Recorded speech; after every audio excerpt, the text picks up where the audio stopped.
Bienvenue à tous dans La Nature en Images, la chaîne YouTube dédiée à la photographie naturaliste. Et au sein de cette vidéo, comme vous avez pu le lire dans le titre de cette vidéo, nous allons donc parler du 70-200 de chez Sigma, le dernier sorti, l'objectif dont tout le monde parle.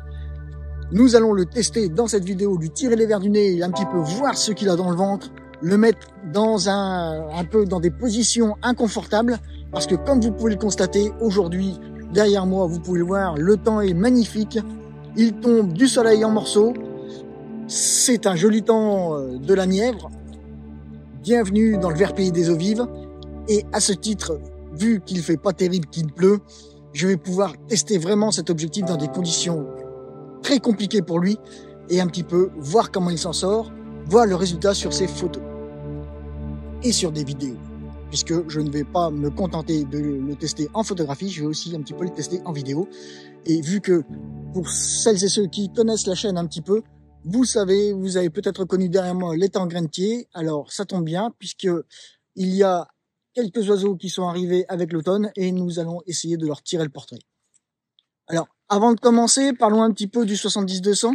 C'est un objectif, vous savez que les 70-200 en général sont un petit peu appelés les couteaux suisses de la photographie. Alors pour celles et ceux qui ont un petit peu de bouteille dans la photographie animalière, vous allez me dire oui, mais un 70-200 en animalier, c'est quand même pas vraiment une grosse focale. Nous sommes quand même assez courts dans la focale et il se peut qu'on soit vraiment trop court.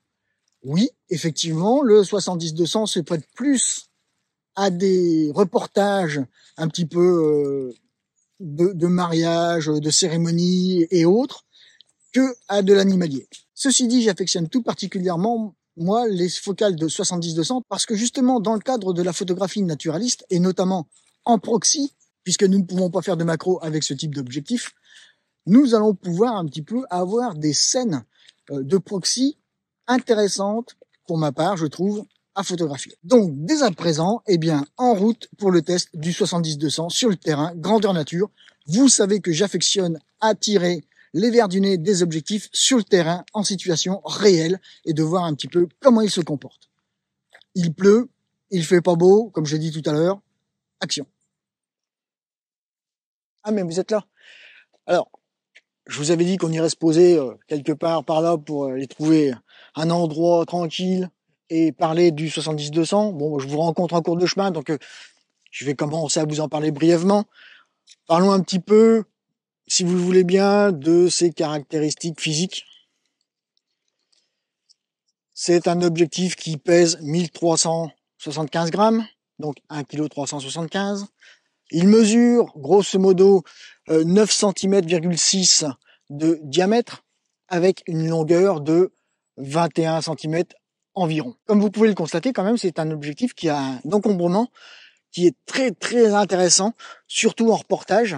Et là, le gros avantage de cet objectif, c'est que, vous voyez, je tourne la bague de focale et il reste exactement dans la même configuration. Il n'y a pas, comme nous pouvons trouver sur d'autres objectifs, un second corps qui vient sortir et potentiellement avoir un phénomène dit de pompage. Et ce phénomène va faire rentrer malgré tout des poussières et autres à l'intérieur du corps de l'objectif. Alors même si un tant soit peu ces objectifs sont dits tropicalisés, il arrive toujours un moment ou un autre où des poussières rentrent à l'intérieur. Et là, je dirais qu'avec ce gros avantage de cet objectif, sa géométrie invariable, eh bien on limite quand même très grandement cet apport de poussière indésirable à l'intérieur de l'objectif. Comme tous les objectifs Sigma, il est équipé de plusieurs boutons. Il est équipé d'un collier de pied compatible arc à Suisse. Donc là encore, si nous continuons dans la lignée du 60-600, du 150-600, du 14 mm, le collier de pied devient compatible arc à Suisse et ça devient un petit peu la norme dans les objectifs au niveau des fixations. Nous allons continuer notre balade et nous allons nous poser à un endroit où nous allons pouvoir décortiquer un peu plus cet objectif. Allez, suivez-moi.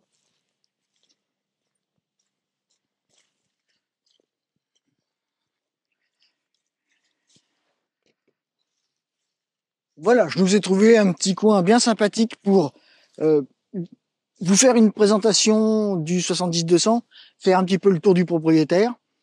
Comme d'habitude, comme vous le savez sur la chaîne, j'aime bien faire un petit tour de propriétaire afin de bien vous montrer les tenants et les aboutissants d'un point de vue esthétique de ce 70-200. Alors déjà, il est livré donc avec le collier de pied et le pare-soleil. En ce qui concerne le pare-soleil, vous avez la même, je dirais, utilisation que sur le 6600 ou sur le 150-600. Vous avez la petite molette qui se dévisse pour libérer le pare-soleil de l'objectif. On remet le pare-soleil dans son logement et on ferme un petit peu. Voilà, je revisse et le pare-soleil est en place sur l'objectif, ça ne bouge pas. Alors ensuite, si nous continuons, vous avez le bouton AFL qui est ici. Alors comme d'habitude, vous en avez trois, hein, dessus, dessous et sur le côté gauche. Vous avez la bague de mise au point qui est débrayable avec le switch autofocus off ou autofocus on. Vous avez la bague d'ouverture, crantée, décrantée, avec des gradations qui vont d'IL en IL, c'est-à-dire de 8, 4, 5, 6, etc. Et ensuite, vous avez des sous-gradations en tiers d'IL, qui est quand même assez intéressant, puisque si vous vous mettez en ouverture manuelle, je dirais, c'est-à-dire que c'est sur l'objectif que vous allez choisir l'ouverture, et ça, moi, j'avoue que j'y ai entièrement pris goût avec les objectifs Sigma. J'ai énormément de mal maintenant avec d'autres objectifs, d'autres marques qui ne sont pas équipées de cette bague pour aller chercher l'ouverture. J'ai perdu l'habitude de venir chercher l'ouverture sur le corps de l'appareil photo.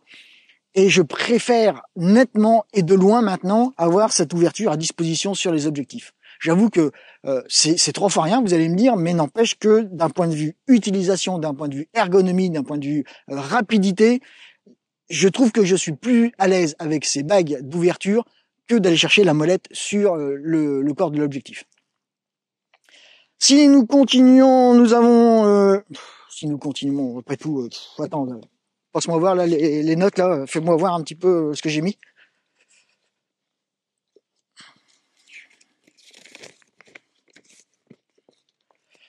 Ouais. Ouais, j'ai fait des belles notes, ouais. Blabla, blabla, blabla, blabla.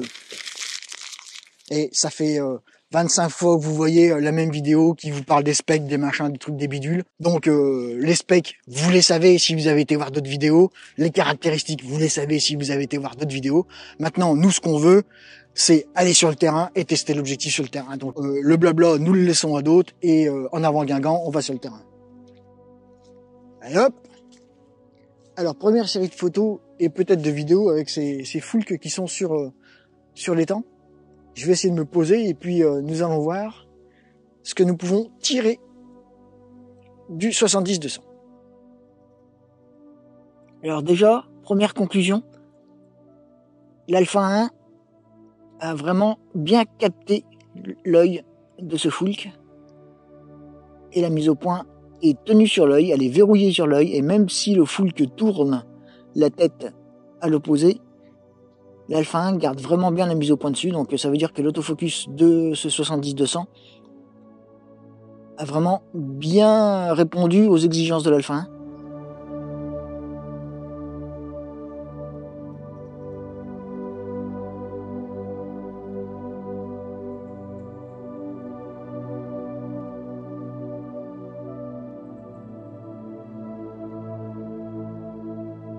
Alors petite difficulté supplémentaire, j'ai quelques joncs là qui sont dans le champ, pile devant les foulques qui sont en arrière-plan. Et encore une fois, j'arrive à faire la mise au point sur le foulque sans problème. Déjà, rien qu'à ce point de vue-là, l'autofocus du 70-200 répond très bien aux sollicitations de l'Alpha 1. Et garde bien son sujet verrouillé. Donc ça veut dire qu'à ce niveau-là, l'autofocus du 70-200, qui n'est autre que celui du 60-600 DGDN, donc Sigma s'est servi de l'autofocus du 60-600 DGDN pour faire l'autofocus de ce 70-200. Déjà, rien qu'à ce niveau-là, la prouesse technologique est au rendez-vous. Et nous sommes sûrs d'avoir un autofocus digne de ce nom qui tient bien la route et qui répondra bien aux sollicitations. La preuve en est. Allez, essayons d'aller voir un petit peu ailleurs s'il y a autre chose à voir pour tester ce 70-200. Alors, nous allons nous servir de ce petit ponton là pour essayer de se fondre un peu dans la nature et voir si nous voyons quelques oiseaux ou quelque chose à photographier.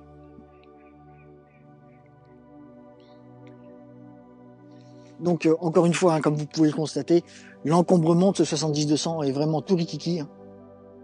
Je veux dire, il est vraiment maniable. Là, de ce que je m'en suis servi jusqu'à présent, j'ai été surpris par justement son encombrement. Alors, vite fait, si nous faisons une comparaison par rapport au 70-200 Sony GM Mark II, il a exactement le même encombrement, mais j'y reviendrai dans une autre vidéo. Je vais vous préparer une vidéo justement comparative entre les deux. Alors, par rapport au fait de ce que je vous disais tout à l'heure, là, le pare-soleil qui revient un petit peu manger la bague de focale, bien, dans un sens, c'est aussi un avantage parce que, comme je vous l'ai dit, ça me sert de butée et je sais vraiment où mettre mes doigts par rapport à la bague de focale pour venir la chercher directement, sans même avoir regardé l'objectif. Et quelque part, lorsque vous êtes un petit peu dans la pénombre ou dans la rapidité de l'action, ça devient presque naturel de venir chercher le pare-soleil pour glisser les doigts contre et aller chercher la bague de focale directement.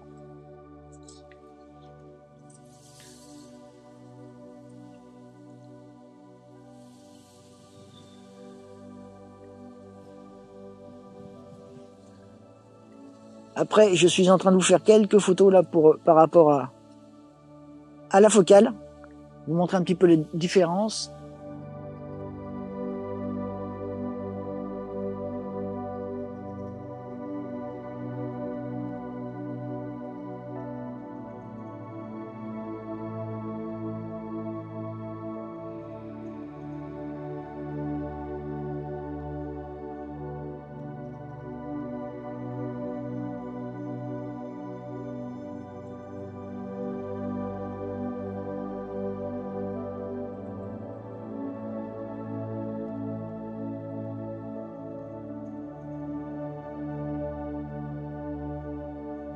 Donc j'ai fait de 70 à 200, en passant par 100 et 135, qui sont grosso modo les valeurs de focale dont on se sert le plus souvent.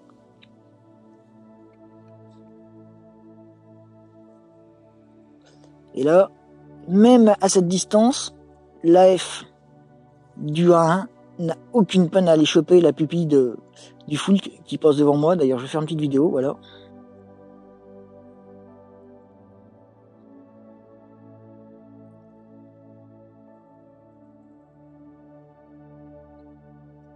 Là, si je dézoome, l'AF suit vraiment bien le Fulk, il n'y a pas de problème. Je vais zoomer.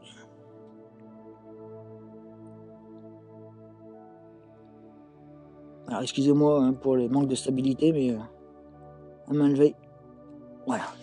Alors là pour cette séquence, j'étais à 2.8, donc je vais un petit peu évoluer maintenant, je vais passer à F4, F5, 6, 6, 3, 8, 11, pour voir un petit peu les différences. Durant la petite semaine que j'ai utilisé cet objectif, je n'ai pas noté de vignettage.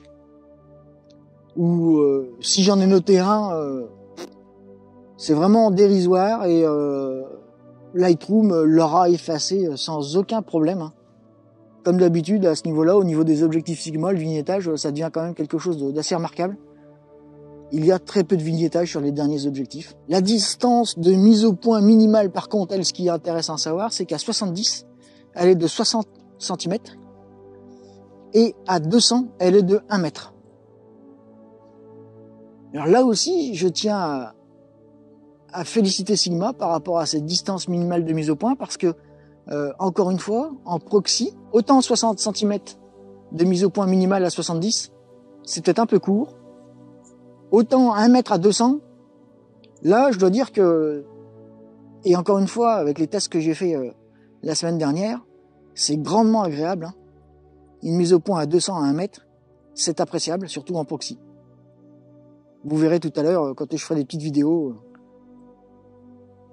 pour mettre en valeur ces sensations. Alors évidemment, vu que je suis pas très camouflé, les Fulk ne veulent pas s'approcher. C'est dommage, parce que j'aurais bien aimé tirer le portrait d'un Fulk.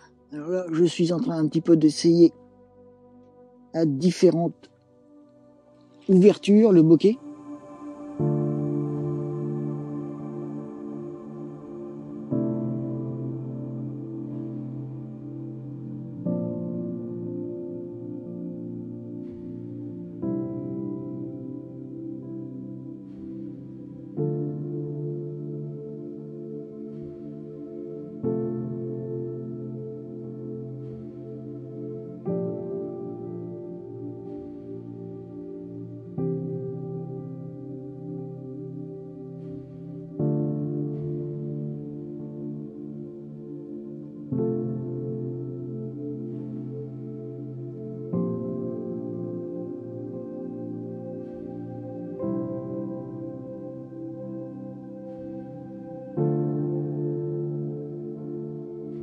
Et je dois dire que de ce que je vois, le bokeh à f2.8 est quand même assez agréable. Il est doux, il est harmonieux. Comme vous pouvez le constater, l'aisance avec laquelle je manipule le 70-200 montre bien quand même son ergonomie et son encombrement. Il est agréable vraiment à manipuler et à avoir en main.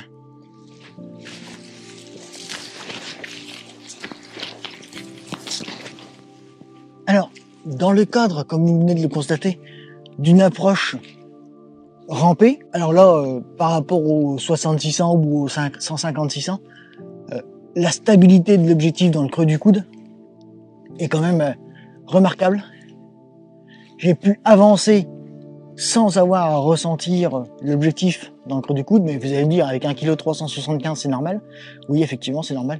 Il n'y a quasiment pas de poids.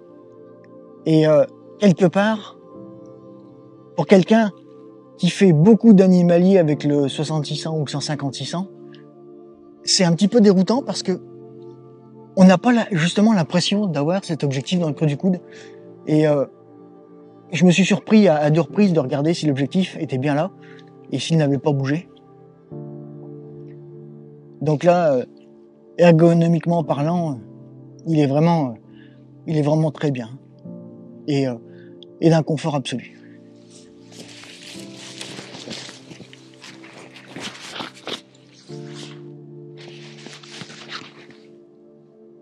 Alors, je vais vous parler maintenant d'un point du bokeh. J'ai fait quelques photos, comme vous allez pouvoir le constater, à diverses ouvertures, comme je vous l'ai dit tout à l'heure, de 8, 4, 5, 6, F8, etc., etc.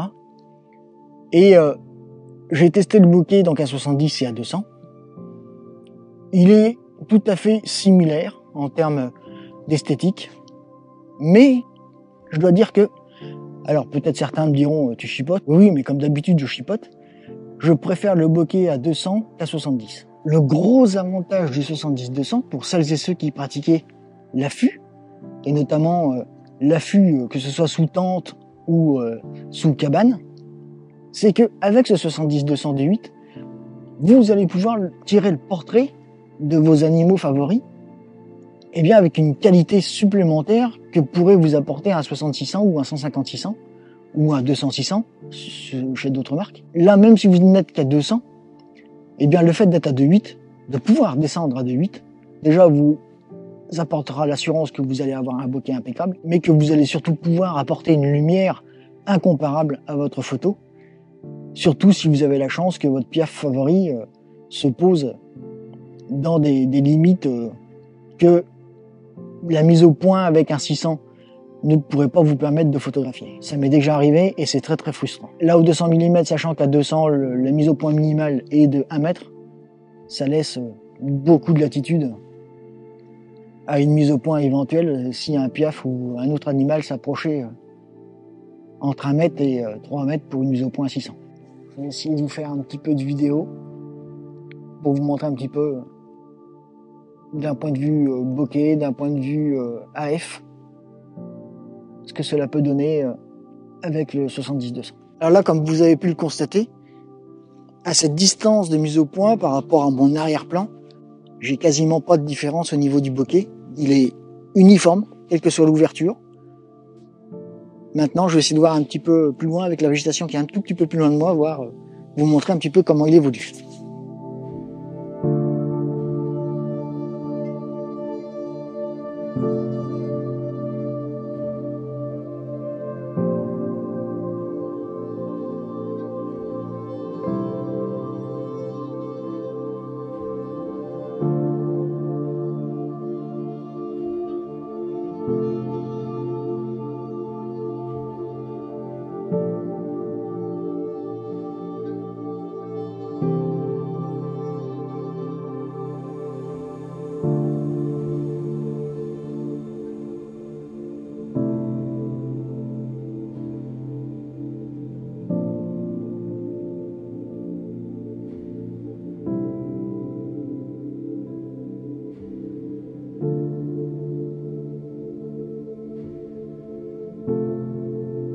Maintenant, vous avez vu à 200 mm un petit peu l'évolution du bokeh entre f2.8 et f22. Je vais essayer de verrouiller l'autofocus, et vu qu'il y a pas mal de vent, de le faire travailler un peu, que ce soit en rafale côté photo et en vidéo côté vidéo.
Alors voilà, vous avez pu constater un petit peu l'autofocus en action.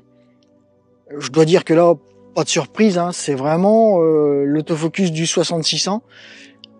Il est géré impeccablement par l'Alpha 1, il répond impeccablement aux sollicitations de l'Alpha 1. Je suis agréablement surpris de la réactivité de cet autofocus.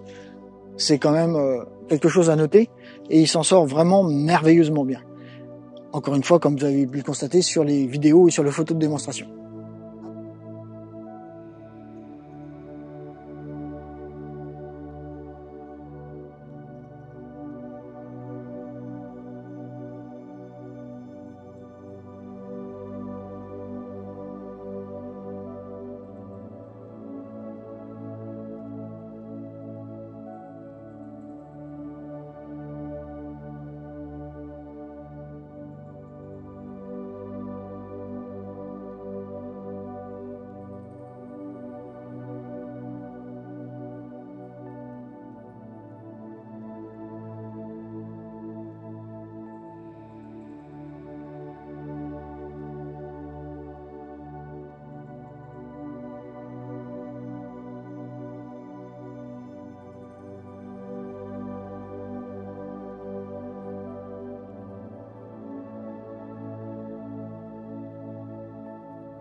Alors maintenant, nous allons aborder un autre point de cet objectif qui est apparemment très intéressant, c'est le gain lumineux grâce à la stabilisation de cette optique.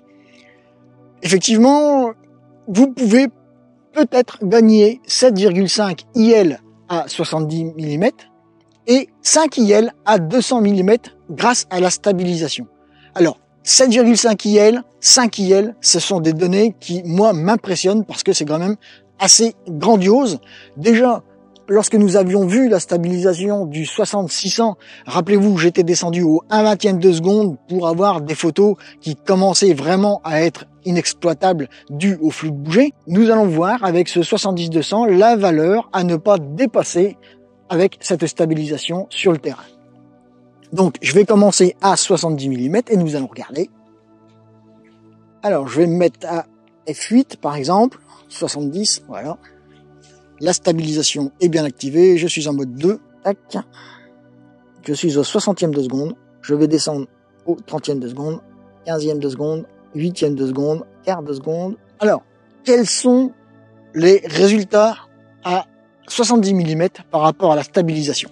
À partir de quand est-ce que cela passe en flou de bouger? Eh bien, accrochez-vous, regardez cette photo.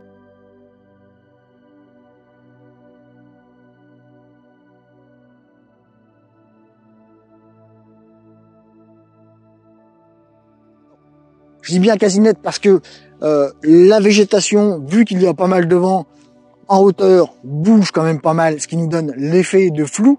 Mais si nous regardons la végétation dans la partie basse, elle est nette. Voyons maintenant à 200. Alors là, je suis vraiment bluffé. Mais quand je dis bluffé, c'est bluffé. À 200 mm, je suis à 1 seconde d'exposition et la photo est nette.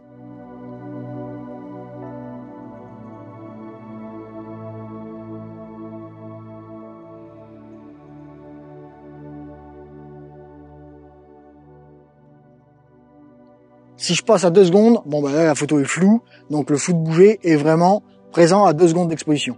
Mais à 1 seconde, je n'ai pas de flou de bouger. À 200 mm, je crois que de mon expérience, cela ne m'est jamais arrivé avec un objectif, surtout à ces focales-là, d'être stable à 200 mm à 1 seconde. Alors là, Sigma, chapeau. Alors, que pouvons-nous dire après cet après-midi passé sur le terrain par rapport à ce 70-200 du côté photographie animalier, et vous allez comprendre pourquoi je vous dis ça. Eh bien, là, je dois dire que au niveau du comportement du 70-200 sur le terrain, aussi bien en animalier qu'en proxy, je suis quand même assez impressionné des résultats, notamment au niveau de la stabilisation. À 200 mm, 1 seconde, l'image est nette.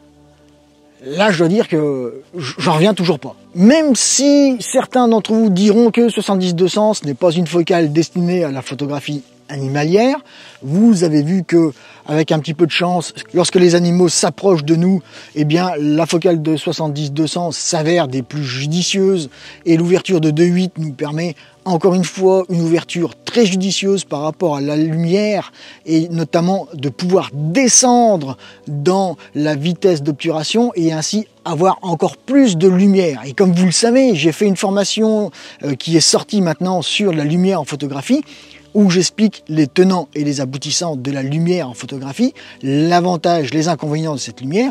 Et grâce à cet objectif-là, je dois dire que vous avez une qualité lumineuse qui arrive sur votre capteur, qui pour moi a rarement été égalée à ces focales-là aujourd'hui. Enfin voilà, je veux dire là, par rapport à l'animalier, oui, c'est une petite focale, 70-200, ça reste de la petite focale, mais encore une fois, pour moi, elle a toute sa place dans la photographie animalière, et notamment en proxy. Les photos que j'ai fait à présent avec ce 70-200 à 200 mm en proxy, alors oui, je suis plus adepte du 200 mm en proxy que du 70 mm.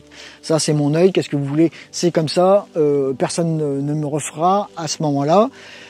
Je préfère la proxy au 200 qu'au 70. Encore une fois, il tire très très bien son épingle du jeu à ce niveau-là. Je dois dire que le bokeh est quand même assez exceptionnel. L'objectif se comporte vraiment très bien, il n'y a quasiment pas de vignettage, comme vous avez pu le voir, lorsque les photos ne sont pas très brutées dues à des ISO qui montent, parce que comme encore une fois, la luminosité étant ce qu'elle est aujourd'hui, évidemment il va falloir aller chercher des ISO, et vous savez que j'ai horreur de monter en ISO en proxy ou en macro, donc là effectivement j'ai pas bien le choix et je dois faire avec. Mais n'empêche que même à 400, 600, 800 ISO, le piqué reste quand même assez remarquable. Pas de vignettage. Les distorsions, j'en ai pas vraiment noté, mais bon, à ces focales, ce serait vraiment surprenant qu'il y ait des distorsions. Bon, le seul point que je n'ai pas pu tester encore à ce jour, c'est la présence de flares. Bon, encore une fois, pas de bol. Pas de soleil, pas de flares. Mais bon, je verrai pour simuler le flare autrement et vous montrer s'il y a du flare avec cet objectif ou pas. Dans un premier temps, nous allons en rester là avec la photographie naturaliste. Ce que je vous propose à présent dans cette deuxième partie de vidéo, c'est une toute autre discipline. La photo corporate, pour ceux qui aiment ce terme, pour moi, ça ne veut rien dire. Je préfère la photographie de reportage, c'est quand même beaucoup plus, déjà, français et parlant. Je vous invite donc à aller rencontrer Alexis, un poissonnier local de ma commune, qui vient de se mettre à son compte et qui, je trouve, a besoin un petit peu d'être mis en avant et que son travail soit montré. Et dans ce sens-là, j'ai pris contact avec lui, je suis allé chez lui et j'ai fait un reportage de 2h30 chez lui à prendre des photos. Alors des photos pas forcément évidentes parce que je vous laisse découvrir la suite de la vidéo, je ne vais pas vous la spoiler, mais rendez-vous donc chez Alexis pour la suite de ce test en conditions réel sur le terrain avec ce 70-200. Donc bienvenue à la maison mère, si je ne me trompe pas. C'est ça, c'est ça. Donc bienvenue à la maison mère. Je vous présente notre artisan local. Alexis. Alexis. Enchanté. Nous allons donc voir cet artisan travailler et je vais l'ausculter de très près avec le... Voilà, au moins tout ça. Et je vais l'ausculter de très près avec le 70-200, comme vous pouvez le voir. Vous pouvez voir l'encombrement. Si j'enlève le pare-soleil, voilà. On gagne 5 cm d'encombrement. Donc maintenant, comme vous pouvez le voir, comme je vous ai annoncé en introduction, nous sommes dans un espace très confiné. Relativement, oui. Relativement. Donc ça va être très bien pour voir justement l'encombrement en reportage et voir si on arrive à manœuvrer correctement. Allez, reportage.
Alors tout à l'heure, je vous ai dit qu'effectivement, je n'avais pas testé les distorsions, que je n'en avais pas forcément remarqué.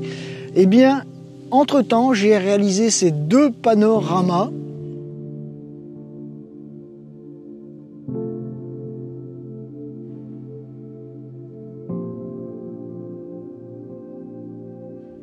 Et ces deux panoramas ont la particularité d'être composés de photos en portrait. Eh bien, je peux vous garantir que s'il y avait eu des déformations dues aux distorsions, donc, il aurait été impossible à Lightroom de recomposer ce panorama et il m'aurait mis un message d'erreur comme quoi la composition de ce panorama était tout simplement impossible à calculer.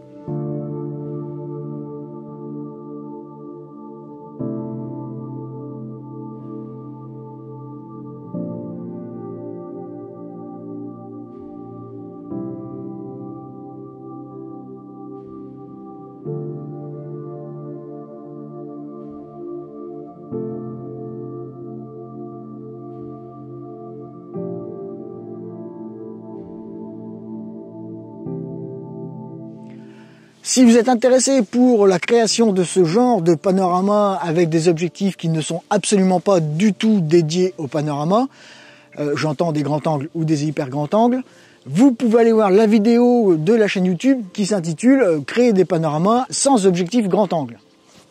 Je vous mets la petite vignette qui vous permet de cliquer dessus et puis d'aller voir, après la fin de cette vidéo, cette solution technique de faire des panoramas sans objectif grand angle. Voilà, donc encore une fois, pas de distorsion, pas de vignettage, etc., etc. Je n'ai pas non plus remarqué de déviance colorimétrique, comme certains objectifs pourraient apporter à vos photos, une déviance plus chaude ou une déviance plus froide. Là, ici, les lentilles de l'objectif sont vraiment neutres du point de vue du traitement optique et chimique des lentilles. Donc, pas de souci, la colorimétrie est vraiment bien respectée. Alors, je voulais conclure cette revue en vous emmenant sur un reportage lors d'une compétition de hand de mon fils. Mais alors j'ai fait des photos, j'ai regardé les photos, malheureusement je n'ai pas eu l'autorisation de pouvoir me servir de ces photos afin de vous montrer un petit peu le 70-200 en version sport et reportage sportif. Tout ce que je peux vous en dire, et là encore une fois je vous demande de me croire sur parole, c'est que il est dans la lignée de ce que nous avons découvert lors de notre sortie autour de l'étang Grentier. L'autofocus est hyper réactif, il est bien verrouillé sur les joueurs, enfin dans mon cas sur les joueurs. Il n'a jamais lâché les joueurs en plein mouvement, que ce soit en saut, que ce soit en tir, même en course. J'ai vraiment accroché le sujet que je voulais accrocher et l'autofocus a suivi ce sujet sans aucun problème et de A à Z. Par rapport à la stabilisation, j'ai réussi à descendre à des vitesses de 1 60e, 1 centième de seconde pour gagner un petit peu en luminosité. Alors oui, effectivement, à ces vitesses-là, j'ai quelques flous de mouvement, notamment au niveau des sauts et au niveau des tirs, mais cela reste quand même assez impressionnant, la stabilité avec laquelle j'ai pu faire ces photos. Donc à ce niveau-là, je rejoins ce que je vous ai dit sur le terrain autour d'étang Grentier. C'est une stabilisation de folie. Je vais en rester là un petit peu par rapport à mon retour sportif de ce 70-200 parce que, encore une fois, les constatations que j'ai établies autour de l'étang Grentier pour de l'animalier sont exactement les mêmes que j'ai ressenties sur le terrain de hand et il n'y a rien de nouveau à vous apprendre si ce n'est un comportement vraiment strictement similaire. Maintenant, avant de sortir cette vidéo, j'avais commencé un petit peu à communiquer sur le fait que j'avais le 70-200 un petit peu en avance pour les tests et pour réaliser cette vidéo de test. Et j'ai plusieurs connaissances photographiques qui m'ont dit « Oh là là, t'as le 70-200, de ce que j'en ai lu, il est lourd, il est long, il est pas très maniable. » Alors, que nous nous soyons bien clairs. Je suis sûr qu'une très grosse majorité des téléspectateurs qui vont visionner cette vidéo, retour d'expérience, cela va être des spectateurs du monde naturaliste. Donc pour nous, les gros objectifs ne nous font pas peur. Des 2,6 kg, des 2,7 kg, 3 kg. Pour nous, naturalistes, c'est, je dirais, le commun des mortels au niveau des objectifs. Nous sommes habitués à des objectifs assez lourds.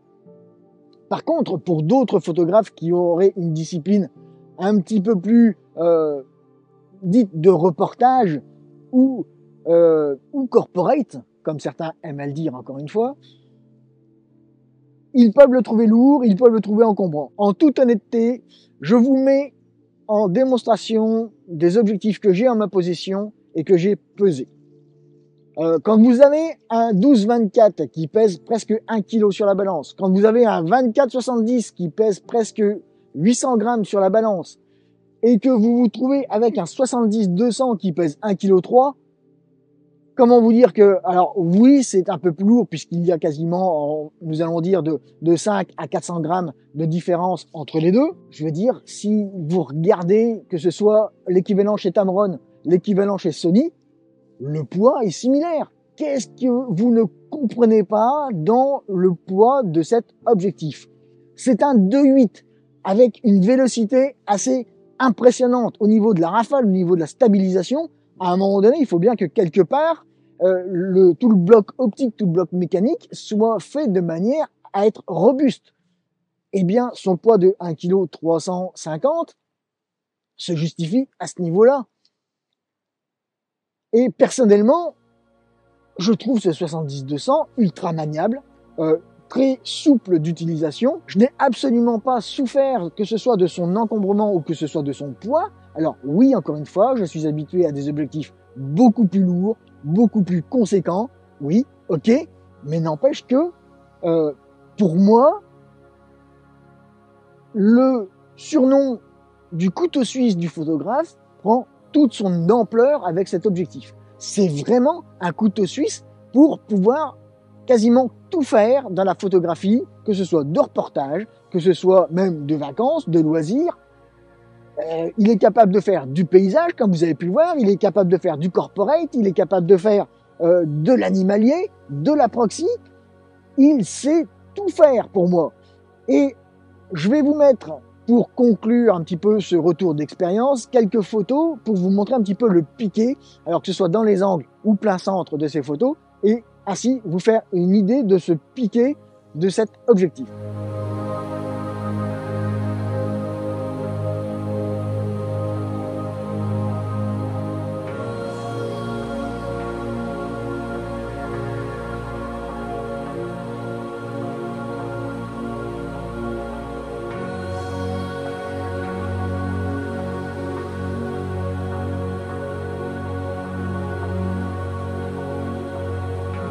En plus de ces quelques photos, je vais vous mettre un petit peu des photos avec lesquelles je me suis amusé, un petit peu parce que la frustration de ne pas pouvoir vous partager les photos du match de hand de mon gamin et de vous montrer un petit peu ce qu'il sait faire en pleine action, eh bien voilà, je me suis amusé à autre chose et je voulais vous mettre ces autres photos en démonstration et un petit peu pour vous montrer ce que j'ai réussi à faire avec cet objectif en dehors des sentiers battus.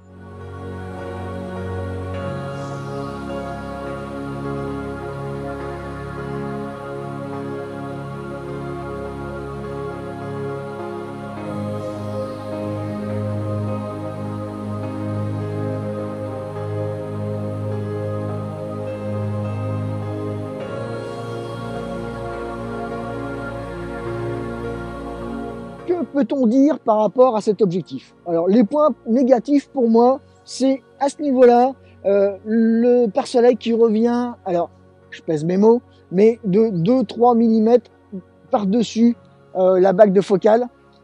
Dans un premier temps, ça m'a dérangé, ça m'a gêné, mais très très vite, je me suis rendu compte que le fait que ce pare-soleil revienne un petit peu sur la bague de focale, ça pouvait servir dans l'obscurité ou dans la précipitation de repère tactile pour vraiment aller bien chercher la bague de focale avec votre main gauche et ou votre main droite si vous êtes gaucher, pouvoir dégainer l'objectif ultra rapidement. Le fait que tac, vous posez vos doigts au niveau du pare-soleil, vous savez que vous êtes sur la focale et que vous pouvez glisser vos doigts le long de ce pare-soleil, vous êtes en toute tranquillité par rapport à cette bague de focale, vous savez où vos doigts sont tombés exactement. Pour ma part, c'est le seul point un petit peu négatif qui se transforme en point positif que j'ai trouvé. Alors d'autres diront qu'il y a d'autres points négatifs, je les laisse dire en commentaire ce qu'ils ont trouvé de négatif dans cet objectif. Personnellement, Je dois dire que j'ai été assez impressionné des résultats de cet objectif. Je n'ai pas trouvé de points négatifs outre mesure. Et les points positifs, eh ben, c'est la stabilisation, c'est l'autofocus, voilà, c'est l'objectif en lui-même. Et ce qu'il ne faut pas perdre d'idée, c'est que là, Sigma a fait un objectif à 1800 € environ. Avec tout ça, 1800 €. Si vous ne savez pas quel objectif commander au Père Noël, eh ben, voilà, il est là, il est devant vous, il est posé sur cette souche. Le Sigma 70-200 DGDN f2.8 Sport. Pour moi, c'est vraiment l'outil indispensable du photographe. Je remercie tout particulièrement la team Sigma qui m'a encore une fois fait confiance afin de me prêter cet objectif, de le tester, de voir un petit peu ses caractéristiques, ses capacités. Je les en remercie vivement et je me fais une joie de collaborer avec eux parce que vraiment, là, les 3 derniers objectifs que j'ai testés de chez Sigma, je dois dire que ça monte crescendo en puissance et je trouve que il y a du potentiel et ça mérite qu'on s'y attarde 2 minutes. Un grand merci à vous Sigma, merci de votre confiance, merci de ce prêt. J'espère que dans l'avenir, il y aura d'autres collaborations et ainsi je pourrai vous partager mes retours d'expérience depuis le terrain. Si ce retour d'expérience vous a apporté des réponses à vos questions, à vos interrogations, laissez-moi le petit like qui va bien. Pour celles et ceux qui apprécient mon travail et qui souhaitent continuer à travailler à mes côtés, n'oubliez pas les visioconférences mensuelles. Tous les renseignements, les inscriptions et tout ce qui s'ensuit sont disponibles sur mon site internet www.jeromechampagnat.photonat.com.